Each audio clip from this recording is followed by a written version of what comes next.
ఉదయకాల సమయాన్ని బట్టి ప్రభు పేరిట మీ అందరి మనవి చేస్తూ అందరికీ శుభములు పలుకుచున్నాను. ప్రతిదినం ఉదయం లేచి ప్రార్థన పూర్వకంగా సిద్ధపడుచున్నారా? మన దినంలో కొనసాగించుకోవాలంటే దేవుని దగ్గర మనం ప్రార్థన చేస్తూ దేవుని అడుగుతూ మనం ముందుకు కొనసాగాలి.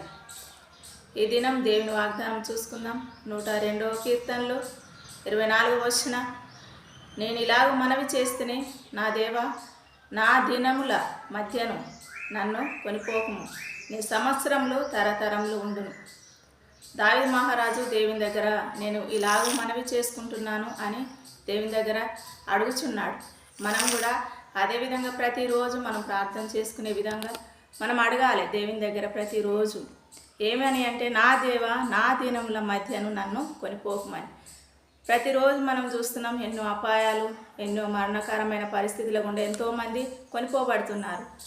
అంటే దేవుడు మనకు నా దినముల మధ్యను అంటే మనకిచ్చిన సంవత్సరం అంతయు ప్రతి దినం మనది అని దేవుడు చెప్తున్నాడు. కాబట్టి నా దినముల మధ్య నన్ను కొనిపోకుము అని మనవి చేసుకుంటున్నాడు.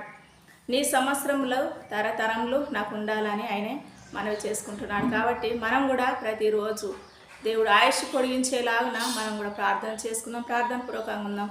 తరతరంలో దేవుడు కొనసాగించేటట్లుగా, మనల్ని ఆశీర్వాదకరంగా ప్రభు మలిచేటట్లుగా, మనం దీవెనకరంగా ఉండేటట్లుగా ఈ యొక్క వాగ్దానాన్ని మనం రిసీవ్ చేసుకుందాం.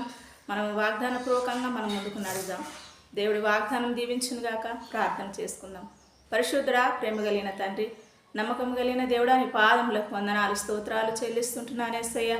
దావీదు మహారాజు ఏ విధంగానైతే తన దినముల కొరకు నా యొక్క దినముల మధ్య నన్ను తీసుకొని పోవద్దు అని ఏ విధంగా మనవి చేసుకుంటున్నాడు ప్రభా, మా దినముల కొరకు ఈరోజు మేము ప్రార్థన చేస్తుంటున్నాం.